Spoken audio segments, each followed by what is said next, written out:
सर्वांचं हार्दिक स्वागत आहे the officer your personal mentor या प्लॅटफॉर्मवरती. मित्रांनो, आपण जी सिरीज सुरू केलेली आहे हॅशटॅग सोशोलॉजी आणि हॅशटॅग इंडियन सोसायटी या अंतर्गत आज आपण पाठीमागच्या 7 दिवसामध्ये द हिंदू तसेच द इंडियन एक्सप्रेस या 2 महत्त्वाच्या न्यूजपेपरमध्ये ज्या काही महत्त्वाच्या बातम्या किंवा लेख आलेले होते त्यांचं आज येथे विश्लेषण करणार आहोत.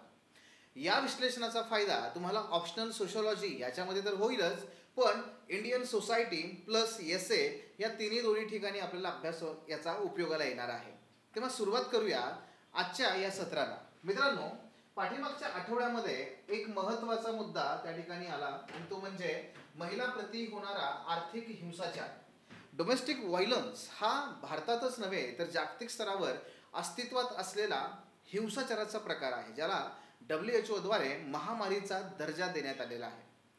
हिंसाचार म्हटलं की आपल्याला प्रामुख्याने जो काही नजरेसमोर येतो तो म्हणजे शारीरिक हिंसाचार, पण या ठिकाणी मात्र आपल्याला आर्थिक हिंसाचाराबद्दल चर्चा करायची आहे. यासाठी कारण आहे ते म्हणजे पाठीमागच्या आठवड्यामध्ये इंडियन एक्सप्रेस या न्यूजपेपरमध्ये नो वे आउट या नावाचा एक महत्त्वाचा लेख प्रकाशित करण्यात आला आणि या लेखामध्ये लेखिकेने जो काही एकूण आर्थिक हिंसाचाराचा जो उलगडा केलेला आहे तो अत्यंत महत्त्वाचा आहे. हा लेख येण्यापाठीमागे याचा जो संदर्भ होता म्हणजे कॉन्टेक्स्ट होता तो पहिला म्हणजे श्रद्धा वालकर खून प्रकरण. श्रद्धा वालकर ह्या दिल्लीमध्ये स्थित अशा खून प्रकरणाच्या पार्श्वभूमीवरती महिलेने किंवा या ठिकाणी महिलांना ज्या आर्थिक हिंसाचारांना सामोरं जावं लागतं त्याच्याबद्दलचं हे विश्लेषण आहे. तसेच महिलांप्रती होणारा आर्थिक हिंसाचार हा जनरली अदृश्य स्वरूपात राहतो, कारण आपल्याला हिंसाचार जो दिसतो तो एकतर सेक्शुअल किंवा तो फिजिकल दिसतो, पण जो आर्थिक हिंसाचार आहे तो मात्र आपल्याला दिसत नाही. आणि हिंसाचाराच्या सामान्य प्रतिमा कुठल्या आहेत तर शारीरिक आणि त्या ठिकाणी लैंगिक आहेत. म्हणजे जेव्हा श्रद्धा वालकर या प्रकरणाचा सुद्धा आपण जर विचार केला तर एक सर्वसामान्य प्रतिक्रिया त्या ठिकाणी लोकांची होती की जर तिला एवढा मोठा अनेक महिन्यांपासून हिंसाचार सहन करावा लागत होता तर तिने ते घर का सोडलं नाही. या ठिकाणी लेखिका याच मुद्द्याला उलगडण्याचा प्रयत्न करतायत किंवा विश्लेषण करण्याचा प्रयत्न करतायत की एखादी महिला त्या घरामध्ये हिंसाचार सहन करत करत का जीवन व्यतीत करते, ती ते घर सोडून का बाहेर पडत नाही.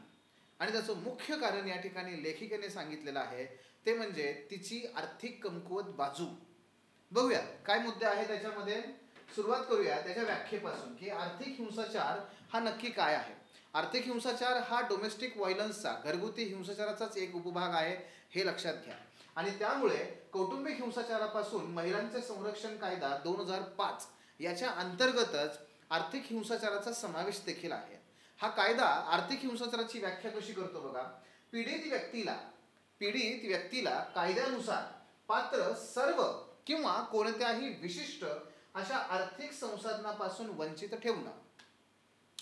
जी काही पीडित व्यक्ती आहे, जी पीडित महिला आहे, तिला कायद्यानुसार ज्या काही गोष्टी प्राप्त होऊ शकतात आर्थिक स्वरूपाच्या, जर त्यापासून तिला वंचित ठेवण्यात येत असेल, जर त्यापासून तिला दूर ठेवण्यात येत असेल तर याला आर्थिक हिंसाचार म्हटलं जातं. मित्रांनो, 2 प्रकारचे शब्द आहेत. एक म्हणजे इकॉनॉमिक, ज्याला आपण या ठिकाणी अभ्यासतो आहोत, आणि दुसरा आहे फायनान्शियल. ठीक आहे. आता हा जो फायनान्शियलचा मुद्दा आहे किंवा हा इकॉनॉमिक्सचा आहे, दोघात फरक आहे. इकॉनॉमिक ही ब्रॉडर टर्म आहे आणि फायनान्शियल ही त्यातल्या त्यात थोडीशी संक्षिप्त किंवा लघु रूप असलेली टर्म आहे. जर आपण वेन डायग्रामचा विचार केला तर हे येतं इकॉनॉमिक आणि मधलं सर्कल जे आहे ते येईल फायनान्शियल. म्हणजेच काय, फायनान्शियल जो अत्याचार असतो किंवा हिंसाचार असतो तो काय आहे तर फायनान्शियल हिंसाचार हा पैशा संदर्भात असेल. म्हणजे त्या स्त्रीला पैसे उपलब्ध नाही आहे, तिचं बँक अकाउंट नाही आहे किंवा तिला पैसे खर्च करण्याची तिच्याकडे निर्णय क्षमता नाही आहे, पैशांसंदर्भात असेल तर तो फायनान्शियल स्वरूपाचा असतो. आणि जर पैशाबरोबरच इतर बाबी जसं जमिनीवर मालकी आहे का, कुटुंब घरातल्या काही बाबी आहेत किंवा घर हे मालकीचं आहे का, किंवा इतर काही उत्पादनाची साधनं, समजा फॅक्टरी असेल, एखादा व्यवसाय असेल तर त्याच्यावरती मालकी किंवा त्याच्या संदर्भात काय रिलेशनशिप आहेत हे दर्शवणारा भाग म्हणजे इकॉनॉमिक आहे.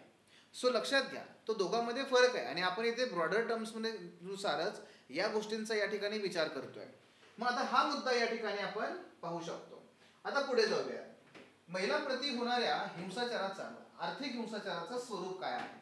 तर क्रमांक 1, या आर्थिक हिंसाचारामध्ये काय केलं जातं? महिलांना संसाधनांच्या उपलब्धतेपासून प्रतिबंध केला जातो. समजा फॉर एक्झाम्पल घरामध्ये शेती आहे, तर तिला शेतात जाण्यापासून, काम करण्यापासून, त्यातले निर्णय घेण्यापासून वंचित ठेवलं जाईल. दुसरं, जंगम किंवा मौल्यवान वस्तू किंवा इतर मालमत्तापासून वंचितता. घर आहे पण ते तिच्या नावावर नाही, शेत आहे पण ते तिच्या नावावरती नाहीये, किंवा त्या संदर्भात निर्णय प्रक्रियेत ती सहभागी नाहीये. तिसरं, हुंडा किंवा स्त्रीधन या संदर्भातल्या समस्या. हुंडा आणला दिला, पण तो दिला कुणाच्या नावावरती? त्या नवऱ्याच्या नावावरती. त्याच्या बँक अकाउंटमध्ये ते पैसे आहेत, भेट म्हणून ते दाखवले गेलेत. हे काय आहे की पैसा तिच्या वडिलांचा आहे, पण तो दाखवला कुणाचा? त्या मुलाचा. म्हणजे इथे त्यापासून निर्माण होणाऱ्या समस्या आहेत. बँक लॉकर्स किंवा बँक खाती न चालवणे. मित्रांनो, एक लक्षात घेऊयात, प्रधानमंत्री जनधन योजना ही जोपर्यंत नव्हती तोपर्यंत भारतातल्या महिलांना कुठल्याही स्वरूपामध्ये जे बँक अकाउंट्स आहेत ही बाब उपलब्ध नव्हती. अलीकडल्या काळामध्ये एकतर मनरेगामुळे आणि दुसरं म्हणजे प्रधानमंत्री जनधन योजनामुळे, ह्या 2 कारणामुळे महिलांच्या नावावरती आता बँक अकाउंट्स ओपन करण्यात आलेली आहेत. आणि महिलांना त्यातून काय होतं, डायरेक्टली त्यांचं जे वेतन आहे किंवा जे रोजगार आहे तो तिथे जमा होतोय. आणि त्यातून तो ते काही आर्थिक समावेशन आहे, त्याचं आर्थिक सक्षमीकरण आहे, ते आपल्याला होताना पाहायला मिळतं. पण त्यात ही एक कॅच आहे. काय आहे? पुढे बघूयातच. तर हे स्वरूप आहे. नेक्स्ट, जागतिक स्तरावरती सुद्धा आपल्याला हे प्रश्न पाहायला मिळतात. कोणते? तर सामाजिक सांस्कृतिक मान्यता. मित्रांनो, आर्थिक हिंसाचाराला सामाजिक आणि सांस्कृतिक मान्यता आहे आणि त्याच्यामुळे तो अधिक इनविजिबल आहे, अधिक अदृश्य आहे. आणि हे जे काही मान्यता आहे ते का आहे किंवा कशा स्वरूपात आहे? तर एक, आर्थिक संसाधने मुळातच भारतात किंवा जागतिक स्तरावरती विशेष करून अविकसित आणि विकसनशील राष्ट्र यांच्या दरम्यान कमी आहेत. आणि जेव्हा संसाधनं मर्यादित असतात तेव्हा अशा संसाधनावरती पुरुषांचं नियंत्रण आपल्याला पाहायला मिळतं. मग ते घर असो, जमीन असो, काही जमीन जुमला असो, सोनं असो, काही असो, व्हॉट एव्हर. महिलांना घराबाहेर काम करण्यास मनाई. म्हणजे समाजाचीच काय आहे त्या ठिकाणी मानसिकता असते की नाही, स्त्रीने उंबरठा ओलांडला नाही पाहिजे, स्त्रीने रात्री काम करण्यासाठी बाहेर नाही पडलं पाहिजे, स्त्रीने अंधार पडण्याच्या आत घरामध्ये परत आलं पाहिजे. ह्या सामाजिक मान्यताच काय करतायत, तिला या हिंसाचाराला सामोरे नेत आहेत. पुढचा मुद्दा, नोकरीच्या बाजारपेठेत प्रवेश करण्यासाठी परवानगीची गरज. मुलगी इंजिनियर आहे पण तरी सुद्धा तिला घरी विचारावं लागतं नवऱ्याला किंवा त्याच्या वडिलांना की मी जॉब करू का. लग्नानंतर म्हणजे आईवडीलच काय म्हणतात की हे बघ बाई, शिकवलं आम्ही, हे काम केलं, पण जॉब करायचा का नाही, काय उत्पादन, काय व्हॉटेवर, तर ते मात्र तुझा नवरा ठरवेल. अरे ह्याला सामाजिक मान्यता आहे. या अशा प्रकारच्या हिंसाचाराला ही सामाजिक मान्यता आहे की ज्याच्यामुळे तो हिंसाचार मानलाच जात नाही. आणि त्याचबरोबर लग्नानंतर महिलांनी नोकरी सोडावी असा तगादा लावणं. म्हणजे बऱ्याच वेळेस असं होतं की मूल जन्माला आलं आणि मूल जन्माला आल्यानंतर तिने नोकरी सोडलीच पाहिजे असं हे जे म्हणणं आहे. म्हणजे या ना त्या कारणाने तिला नोकरी सोडायला लावणं हा सुद्धा हा काय आहे, समाजमान्य मार्ग आहे. तो समाजमान्य मार्ग आहे म्हणून तो हिंसाचार नाही आहे असं नाही आहे. तुम्ही समाजाने मान्यता दिली म्हणून काय झालं? अशा अनेक ज्या कुप्रथा होत्या, ज्या वाईट प्रथा होत्या त्या दूर झाल्याच की. हे पण दूर व्हायला हवं. पुढे बघूया, ते म्हणजे स्त्रियांच्या स्वातंत्र्यावर गदा येते. या आर्थिक हिंसाचाराचा जो परिणाम आहे तो परिणाम काय आहे हे आपण या ठिकाणी पाहूयात. पहिला मुद्दा, स्वातंत्र्यावर गदा. म्हणजे तिने शिक्षण घेतलं, तिच्याकडे कॅपॅबिलिटी आहे, सगळं आहे, पण तिला नाही आहे जॉब करता येत. त्यासाठी तिला विचारावं लागतं दुसऱ्यांकडे. तो येणार सोडायला किंवा त्याने सांगावं असं कर तसं कर. हे स्वातंत्र्यावर गदा. दुसरा, सक्षमीकरणापासून रोखलं जातं. म्हणजे सक्षमीकरण ही फार ब्रॉडर टर्म आहे, ज्यामध्ये राजकीय सक्षमीकरण येतं. तशाच पद्धतीने इथे आर्थिक सक्षमीकरण आहे. ह्या आर्थिक सक्षमीकरणापासून ती वंचित राहते आणि आर्थिक सक्षमीकरण नाही म्हणून ती पुन्हा डिपेंडेंट बनते. पुढे बघा, त्यांच्या जीवनाशी संबंधित निर्णय घेण्याच्या क्षमतेत अडथळा आणते. एक साधं उदाहरण घ्या, जर मूल असेल, त्या मुलाला शाळेमध्ये जाताना ते आईला विचारते की आई मला 1 रुपया दे ना, पण तिच्याकडे ते पैसे नाही आहेत. किंवा माझ्या मुलासाठी मी एखादा ड्रेस आणते किंवा माझ्या मुलांसाठी मी एखादा नवीन खाऊ आणते, काहीतरी अलाउड नाही आहे. ह्या सगळ्या ज्या बाबी आहेत त्या इथे येतात. अपमानास्पद स्थितीमध्ये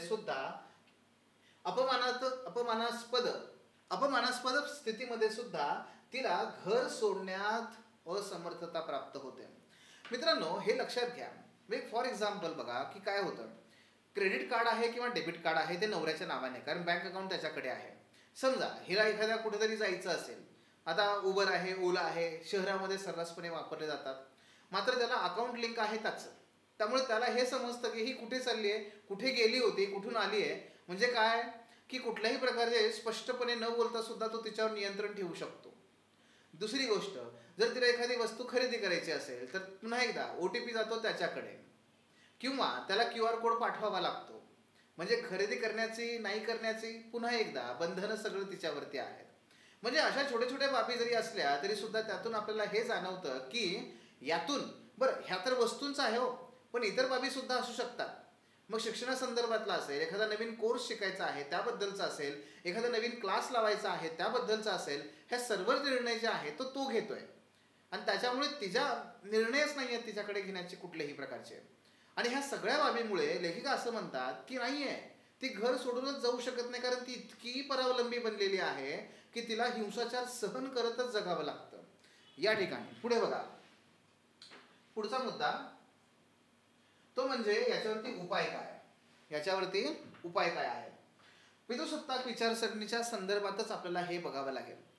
आर्थिक असलं म्हणून काय झालं, पण ते पाठीमागं त्याच्या कॉन्टेक्स्ट आहे पॅट्रिआर्कीचा, पितृसत्तेचा, पितृसत्तेने निर्माण झालेल्या विचारधारांचा, त्या प्रथा परंपरांचा. दुसरा मुद्दा, आपल्याला जे काही पुरुष आणि पुरुषांच्या अवतीभोवती निर्माण केलेल्या ज्या काही भूमिका आहेत त्याबद्दलच्या आपल्या कल्पना आहेत त्या बदलाव्या लागतील. फॉर एक्झाम्पल, पुरुषानेच कमावलं पाहिजे, पुरुष हा उत्पादकच असला पाहिजे, आणि स्त्रियांनी घरामध्ये बसून त्याच्या मुलाबाळांना सांभाळलं पाहिजे. अरे बदला, आता हे बदललं पाहिजे. स्त्रिया सुद्धा उत्पादक आहेत, त्या सुद्धा उत्पन्न कमावू शकतात.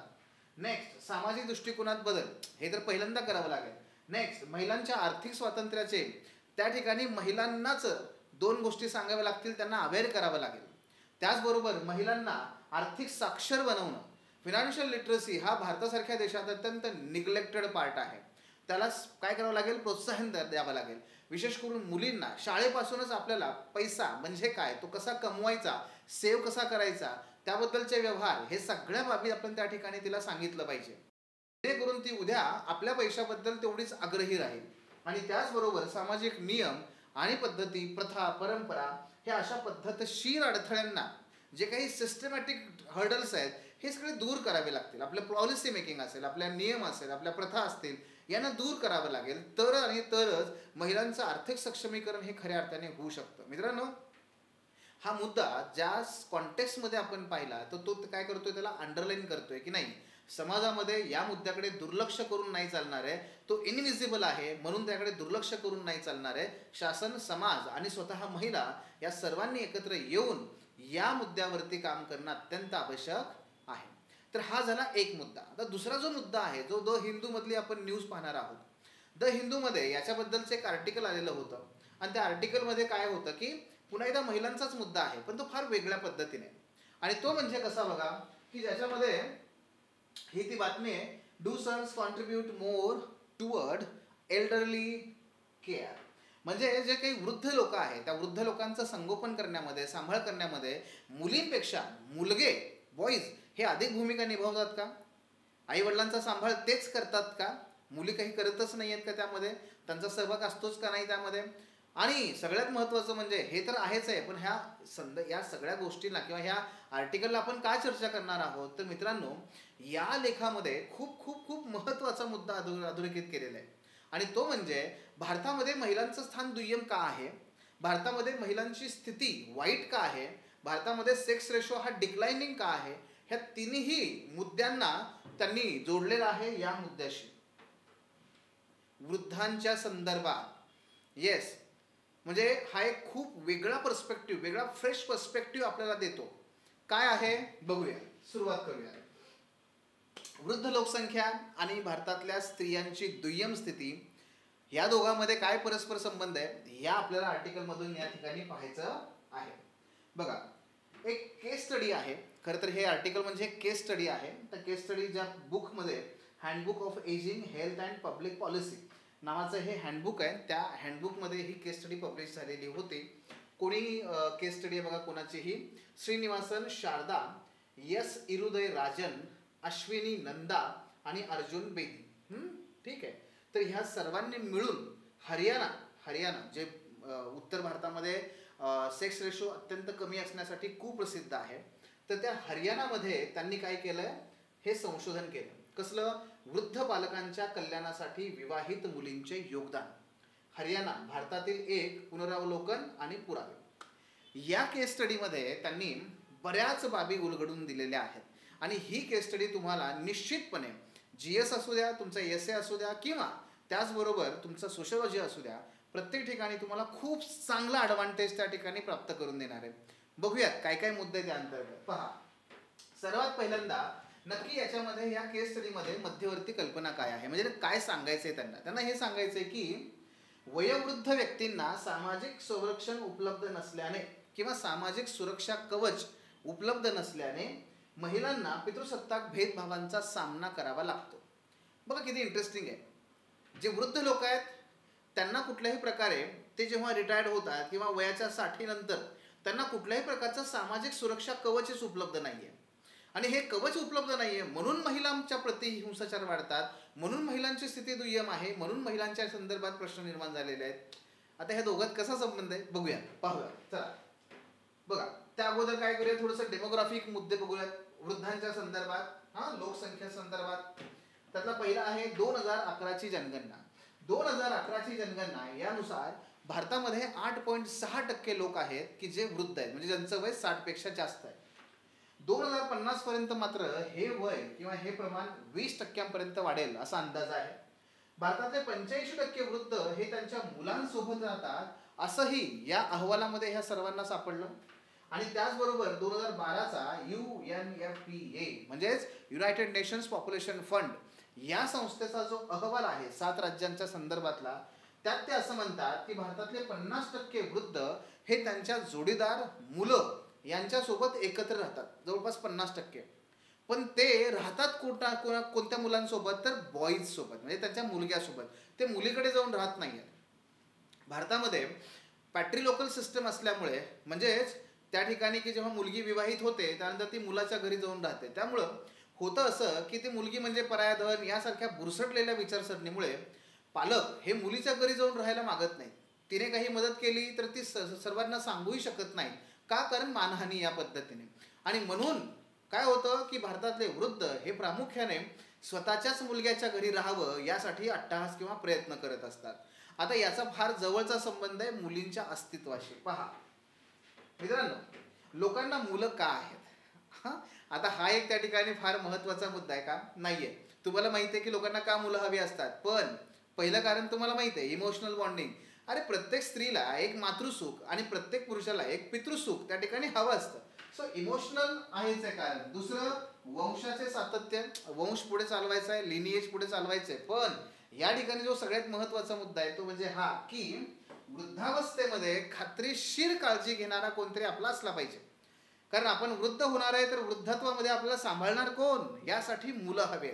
म्हणजे एखाद्या लाईफ इन्शुरन्स पॉलिसीप्रमाणे, LICच्या पॉलिसीप्रमाणे पालक मुलांना जन्म देत राहतात. म्हणजे हे लक्षात घ्या, असं का करावं लागतं त्यांना मुलांना LIC सारखं का बघावं लागतं? कारण भारतामध्ये वृद्धत्व प्राप्त झाल्यावर त्या वृद्धांना कोणीही काळजी पुरवत नाही.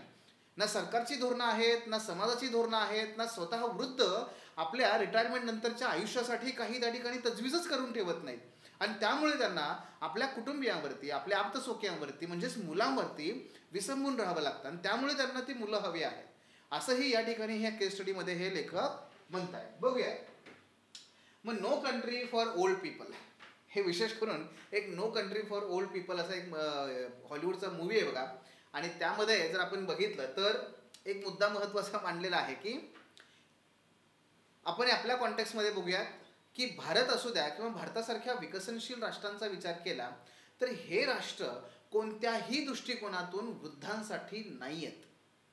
म्हणजे फॉर एक्झाम्पल, ना इथल्या रस्त्यांची रचना वृद्धांच्या अनुकूल आहे, ना इथल्या घरांची रचना वृद्धांसाठी अनुकूल आहे, ना शासकीय कार्यालय, ना वाहतुकीची साधनं वृद्धांसाठी अनुकूल आहेत. अहो एवढंच काय की इथे वृद्धांना लवकरात लवकर आणि स्वस्त अशी आरोग्यविषयक काळजी उपलब्ध व्हावी यासाठी सुद्धा हॉस्पिटल नाही आहेत, स्वतंत्र विज्ञान नाही आहे. आणि म्हणून खरंच हा देश हा वृद्धांसाठी आहे का, हा प्रश्न पडणं साहजिक आहे. आणि मग त्यालाच हायलाईट करून या ठिकाणी बघूया की भारतातले 90% लोक हे असंघटित क्षेत्रात काम करतात, की जिथे या लोकांना जे 90% जे लोक काम करतात ना, त्यांना कुठल्याही प्रकारे आफ्टर रिटायरमेंटचे बेनिफिट्स मिळत नाहीत ना. पेन्शन आहे, पेन्शन कुणाला आहे? फक्त सार्वजनिक क्षेत्रापुरती पेन्शन आहे. जे कोणी सरकारी नोकरीत परमनंट त्यांनाच फक्त पेन्शन मिळते, बाकीच्यांना मिळतच नाहीये. मग आफ्टर रिटायरमेंट त्यांनी करायचं काय, हा मुद्दा आहे. पुढचा, भारतातील वृद्धांचे कल्याण सुनिश्चित करण्यासाठी आर्थिक आणि सामाजिक धोरणं ही फार मर्यादित आहेत. भारत सरकारच्या अगदी बोटावर मोजता येतील इतक्या योजना आहेत. मग ती इंदिरा गांधीजी यांच्या नावाची असेल, संजय गांधी निराधार योजना असेल, किंवा अंत्योदय योजना असेल, यासारख्या अन्नपूर्णा योजना असेल, यासारख्या फक्त अन्न म्हणजे जगला पाहिजे एवढ्या पुरतं हे मर्यादित नाही आहे. म्हणजे जीवन जगण्यासाठी त्याला फक्त अन्न एवढं पुरेसं आहे का? तर नाही, त्या पलीकडे बऱ्याच बाबी आहेत ना, ज्याच्यामुळे वृद्धापकाळ जो आहे तो सुखावह होऊ शकतो. हे लक्षात घ्या. वृद्धांमध्ये, विशेषतः वृद्ध महिलांमध्ये गरिबीचं प्रमाण खूप जास्त आहे. मुळातच भारतामध्ये महिलांमध्ये गरिबीचं प्रमाण जास्त आहे, त्यातही वृद्ध महिलेमध्ये ते खूप जास्त आहे. आणि मग ह्या अशा परिस्थितीमध्ये जिथे की तुम्हाला वृद्धापकाळानंतर पेन्शन नाही, वृद्धापकाळानंतर कुठला आर्थिक स्रोत नाही, वृद्धापकाळामध्ये तुम्हाला कुठल्याही प्रकारे शासनाचा पाठिंबा नाही, वृद्धापकाळामध्ये तुमच्याकडे प्रचंड दारिद्र्य आहे. मग या परिस्थितीमध्ये वृद्ध काय करतात की आपल्या वृद्धापकाळाची सोय म्हणून मुलांकडे पाहतात. कारण दुसऱ्या एका बाजूला पॅट्रियार्की आहे, त्या पॅट्रियार्कीमुळे ते मुलीकडे पाहत नाहीत, ते मुलांकडे पाहतात. आणि मग मुलगा पाहिजे ह्या मानसिकतेला काय होतं? पाठबळ मिळायला लागतं, उत्तेजना मिळायला लागते, प्रोत्साहन मिळायला लागतं. मित्रांनो, इथेच ते गमक आहे, इथेच ते मुद्दे दडलेले आहेत बघा. ते म्हणजे काय की या सगळ्या परिस्थितीमुळे परिणाम काय होतात? तर बघा, पहिला परिणाम मुलांची पसंती, मुलगाच पाहिजे हा अट्टास आणखी वाढतो लोकांमध्ये. दुसरं, लिंग निवड, सेक्स सिलेक्टिव्ह अबॉर्शन्स, म्हणजे जे काही भ्रूण हत्या आहेत त्या होणं, हयात असलेल्या मुलींबद्दल भेदभाव, कारण ती सांभाळणारच नाहीये. काय मुलींना काय म्हणलं जातं की हे असं झाड आहे जे आपल्या अंगणात उगवतं, फळ मात्र दुसऱ्याच्या घरात देतं. अरे, हे अशा प्रकारच्या जर बाबी तुम्ही मनात डोक्यात ठेवत असाल तर निश्चित आहे की त्यातून काय प्रश्न उद्भवणार आहेत.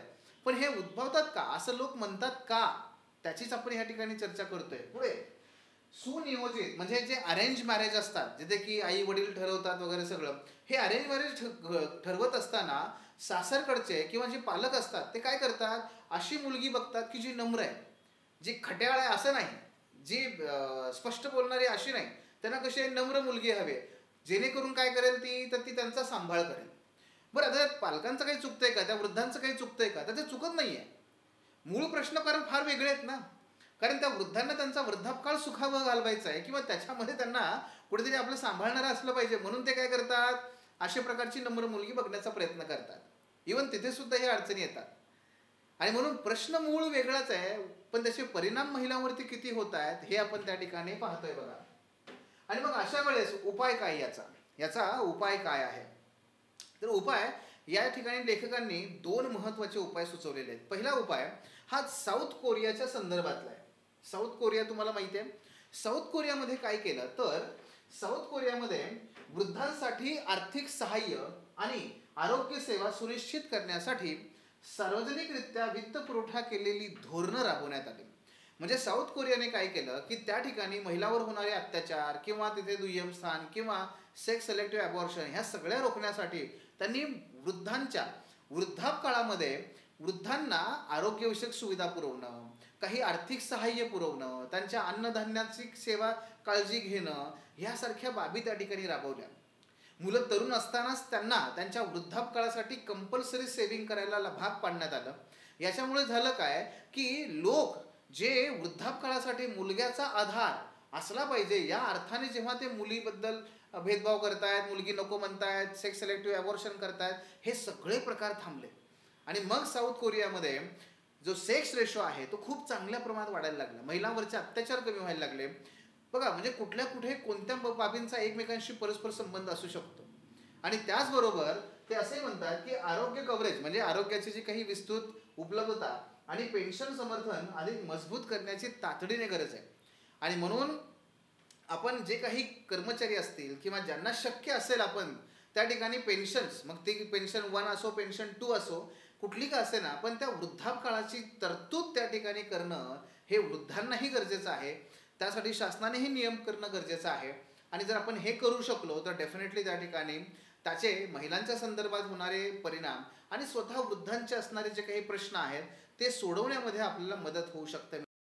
ही केस स्टडीज तुम्हाला खूप ठिकाणी वेगवेगळ्या पद्धतीने वापरता येईल. डेफिनेटली याचा तुम्हाला उपयोग करून घेता येईल. तेव्हा हे होते 2 महत्त्वाचे मुद्दे ज्यांची आपण चर्चा केली. मित्रांनो, या अशाच पद्धतीने आणखी काही महत्त्वाचे मुद्दे किंवा आर्टिकल्स आपण घेऊन पुन्हा भेटूयात पुढच्या सेशनमध्ये. धन्यवाद. The officer your personal mentor चॅनलच्या नवनवीन अपडेट्ससाठी चॅनलला लाईक, सबस्क्राईब आणि शेअर करा. थँक्यू.